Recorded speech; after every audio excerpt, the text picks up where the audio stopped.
हंडिया के भाइयों एवं बहनों, ये चुनाव हम सबके भविष्य का चुनाव है, किसानों के भविष्य का चुनाव है, नौजवानों के भविष्य का चुनाव है, महिलाओं के भविष्य का चुनाव है, हम सबके भविष्य का चुनाव है।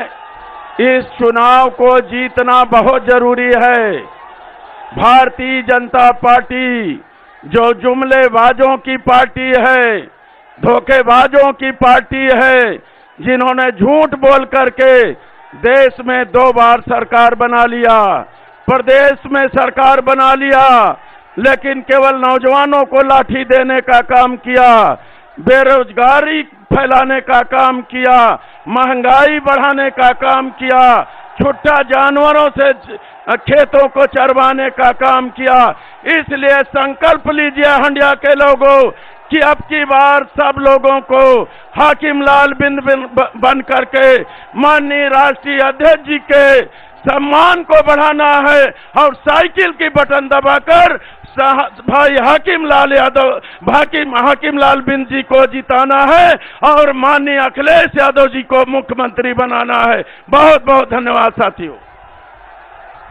अब मैं प्रातः स्मरणीय हम सबके भाग्य विधाता और समाजवादी पार्टी के राष्ट्रीय अध्यक्ष, हम गरीब मजलूम नौजवानों के नेता और देश की वरिष्ठ आदरणीय अखिलेश यादव जी का आमंत्रित तो आए अपनी बात को रखें। माननीय अखिलेश यादव जिंदाबाद।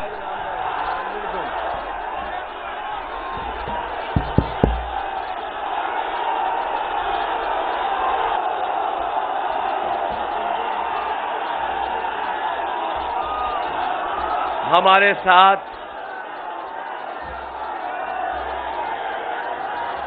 मंच पर समाजवादी पार्टी के राष्ट्रीय महासचिव इंद्रजीत सरोज जी,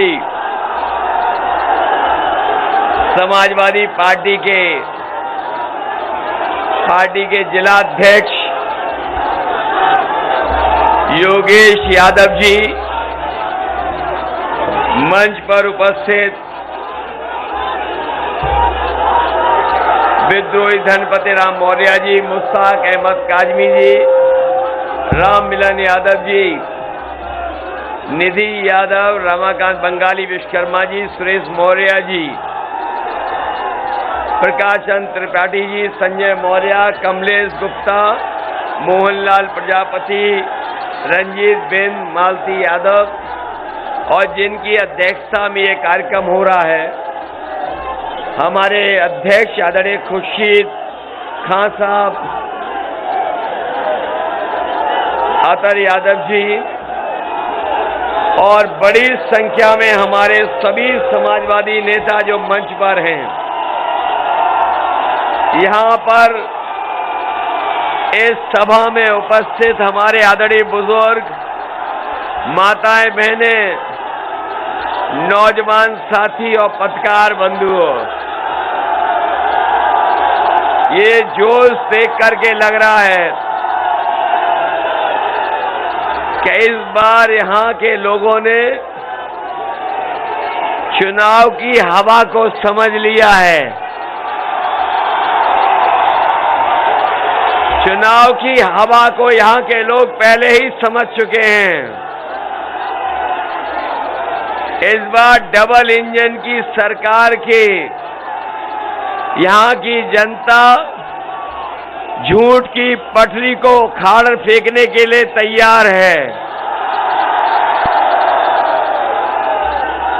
लगता है यहाँ तो पहले से ही लोग तैयार है सरकार को हटाने के लिए। इसलिए मैं आप सबसे निवेदन और अपील करने आया हूं कि समाजवादी पार्टी के प्रत्याशी हाकिम लाल बिंद को ऐतिहासिक वोटों से जिताने का काम करना और बगल में ही हमारी दूसरी विधानसभाएं हैं, उनमें भी मदद करना। साथ ही साथ पूर्व विधायक अंसार हैं, इनकी भी मदद करना। पहले, दूसरे, तीसरे, चौथे चरण में ही जनता ने समाजवादी पार्टी और गठबंधन को बहुमत दे दिया है। पहले चरण, दूसरे चरण, तीसरा चरण और चौथे चरण में ही उत्तर प्रदेश की जनता ने समाजवादी पार्टी और गठबंधन के लोगों को बहुमत की सरकार का फैसला सुना दिया है। अब आपकी जिम्मेदारी बनती है कि इस बार ऐतिहासिक बहुमत की तरफ समाजवादी पार्टी को लेकर के जाएं। मैं प्रयागराज के अपने नौजवानों का बहुत बहुत धन्यवाद देना चाहता हूं। ये प्रयागराज के हमारे नौजवान 5 साल से इंतजार कर रहे थे इनका भाग्य बदलेगा, लेकिन 5 साल इंतजार में कट गए हैं। अब आने वाले 5 साल ये इंतजार नहीं करना चाहते हैं। समाजवादी पार्टी के चुनाव चिन्ह साइकिल की बटन दबा करके इस सरकार को उखाड़ फेंकना चाहते हैं। वैसे तो हमारे मुख्यमंत्री ने प्रयागराज का ये नया नाम रखा है इलाहाबाद का। इलाहाबाद का नया नाम प्रयागराज, लेकिन उतना ही भारतीय जनता पार्टी के बाबा मुख्यमंत्री के कार्यकाल में बदनाम हुआ है। चाहे वो कुंभ का घोटाला हो, चाहे नौजवानों पर लाठी चली हो, और चाहे यहां के लोगों ने गंगा में बहती हुई लाशों को देखा हो। नाम जरूर बदल दिया, लेकिन बदनामी भी उतनी ही सरकार ने कराई है। हमारे प्रयागराज को उतना ही सरकार ने बदनाम किया है। यहाँ के लोग कैसे भूल सकते हैं कि जिस समय कोरोना आया, बीमारी आई, यहाँ के मजदूर भाई पैदल पैदल चल करके आए थे। कोई गुजरात से, कोई महाराष्ट्र से, कोई पंजाब से, हरियाणा से, जो कुछ उनके पास सामान था वो लेकर के आए। इस सरकार ने कोई मदद नहीं की, उनको अनाज छोड़ दिया। अगर कोई मजदूरों की मदद कर रहा था तो वो समाजवादी लोग थे, उनकी मदद करने का काम कर रहे थे।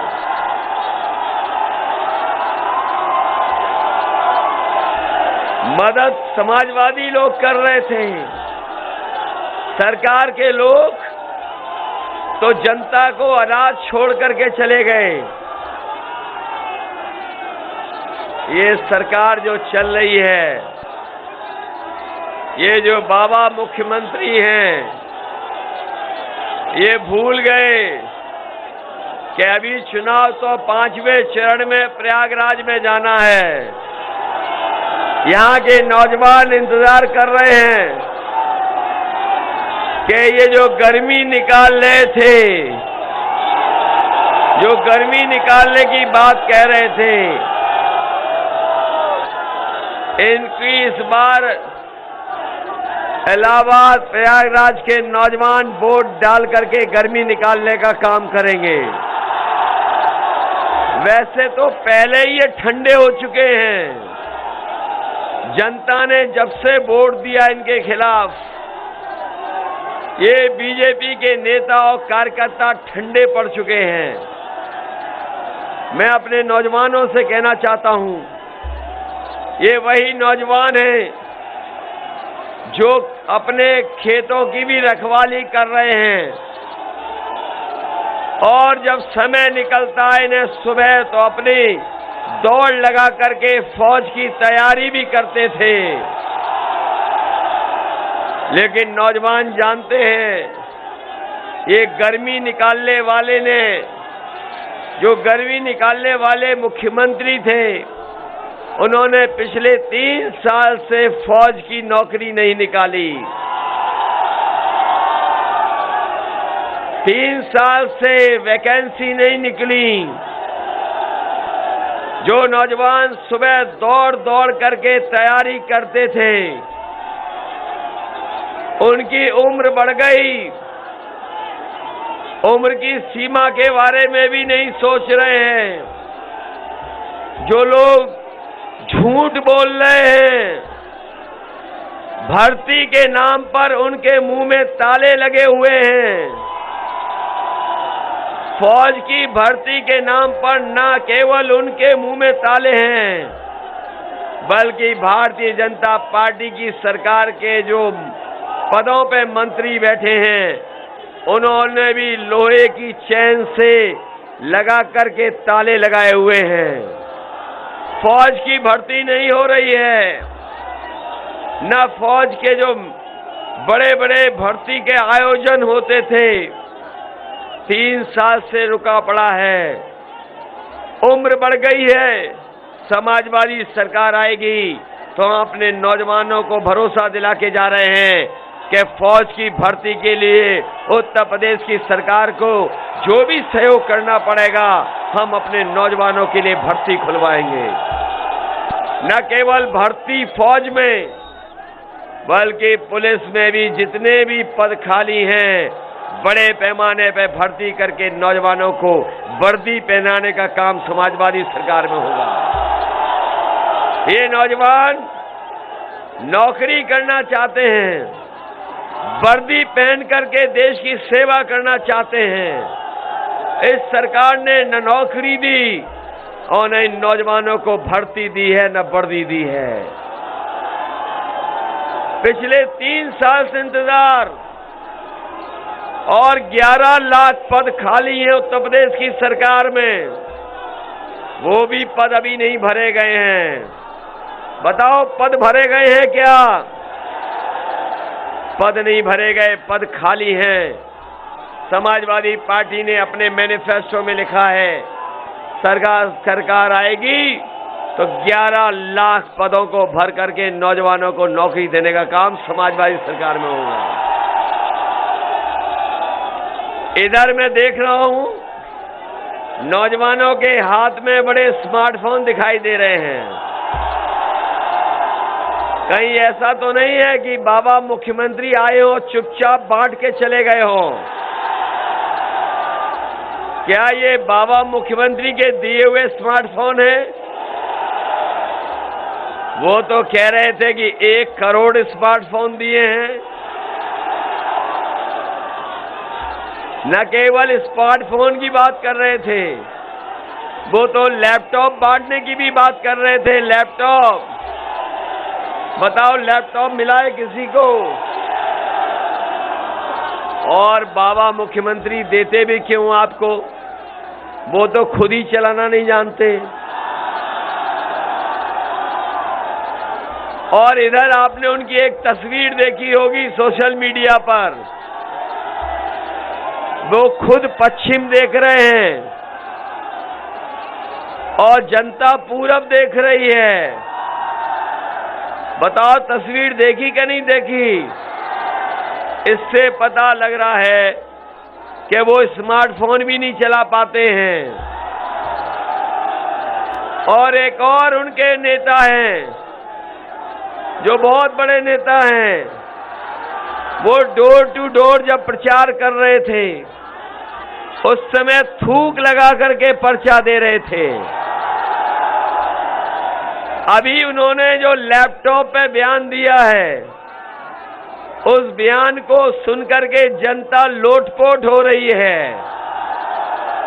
उन्होंने कहा कि जो 12वीं के बाद इंटर पास कर लेंगे उन्हें लैपटॉप देंगे। अरे शुक्र है उन्होंने ये नहीं कहा कि इंटर पास करने के बाद जो 10वें में एडमिशन ले लेंगे उन्हें लैपटॉप देंगे। बताओ, लैपटॉप नहीं दिया, स्मार्टफोन नहीं दिया।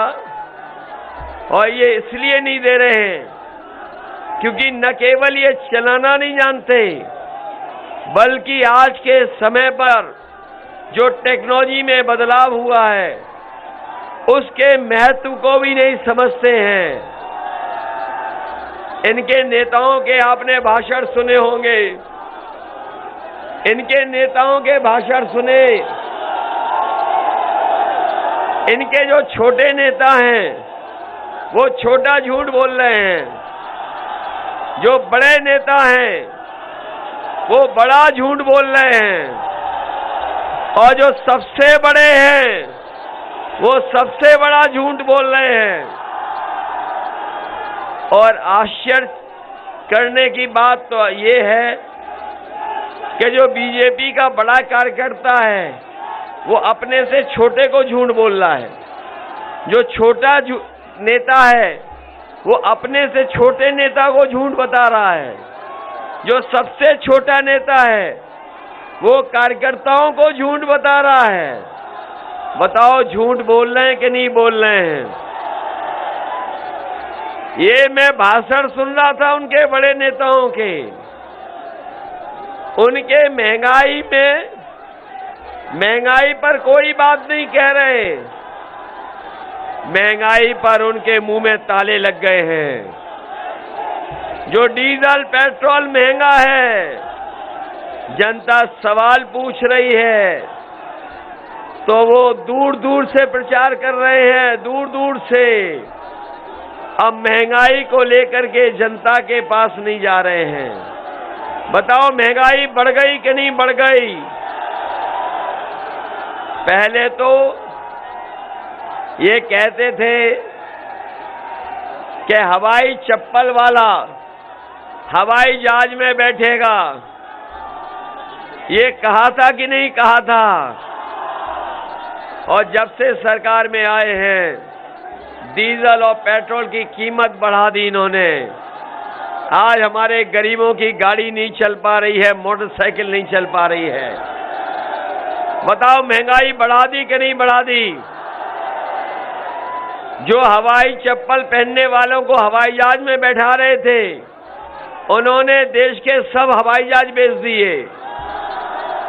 हवाई जहाज जहां खड़े होते थे वो हवाई अड्डे बेच दिए, पानी के जहाज बेच दिए, बंदरगाह बेच दिया, और जहां रेलगाड़ी थी रेलगाड़ी बिक रही हैं, और रेलगाड़ी के साथ साथ रेलवे स्टेशन भी बेच रहे हैं।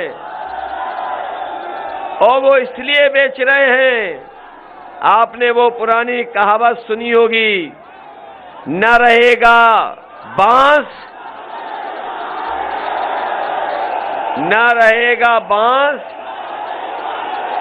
जब सब बिक जाएगा तो ना नौकरी देनी पड़ेगी और ना आरक्षण देना पड़ेगा।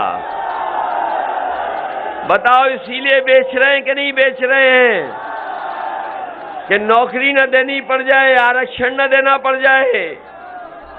ये कह रहे हैं कि हम पिछड़ों का बहुत सम्मान करते हैं, दलितों का बहुत सम्मान करते हैं। बताओ, हमारे नौजवानों, आप पढ़े लिखे हो, जो आईएएस बनाए गए हैं बिना परीक्षा वाले, बताओ उसमें से पिछड़े, दलित और अल्पसंख्यकों में से कितने बने हैं? जो बड़े पदों पे बैठा दिए गए, वो बताओ, आपके बीच से कोई बना हो तो बता दो, कोई पिछड़ा बना हो बता दो, कोई अल्पसंख्यक बना हो तो बता दो, कोई दलित बना हो तो बता दो।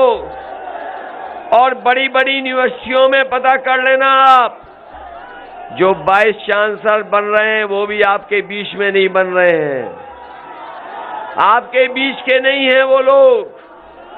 और जो दिल्ली सरकार कर रही है वही उत्तर प्रदेश की सरकार करना जा रही है।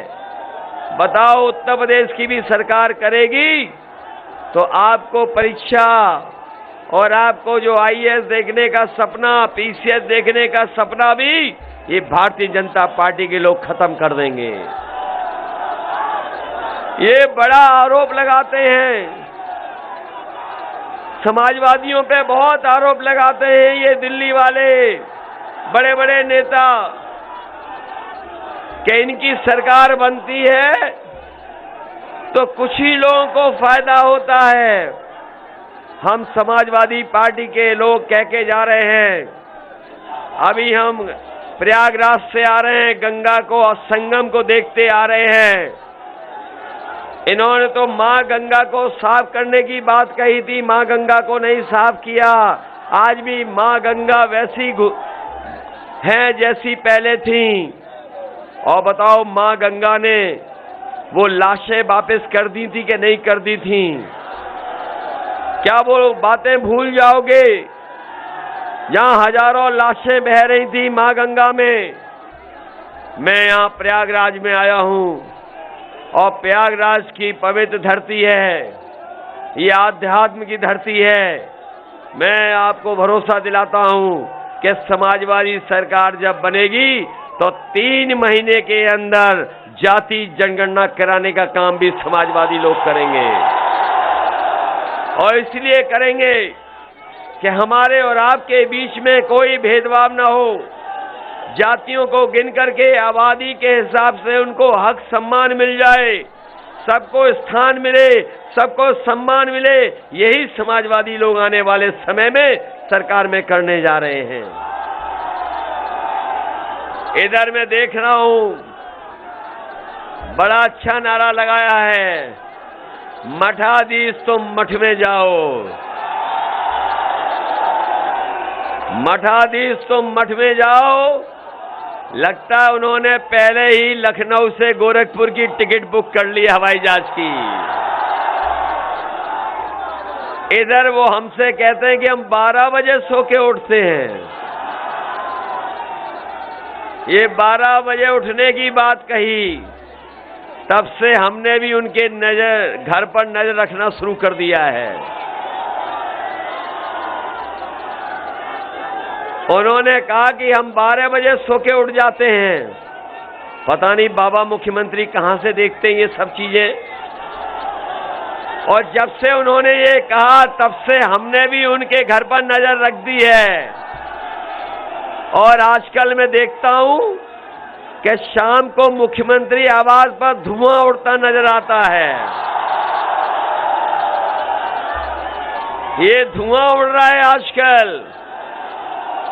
अभी 2-3 दिन पहले मैं देख रहा था कि पुताई वाले लोग मुख्यमंत्री आवास में जा रहे थे। हमने जानकारी करवाई ये क्यों जा रहे हैं पुताई वाले, तो पता लगा कि धुएं के दाग को मिटाने के लिए पुताई वाले मुख्यमंत्री आवास में जा रहे हैं। बताओ, बाबा जी जा रहे हैं कि नहीं जा रहे हैं? इसलिए हम आपसे कहना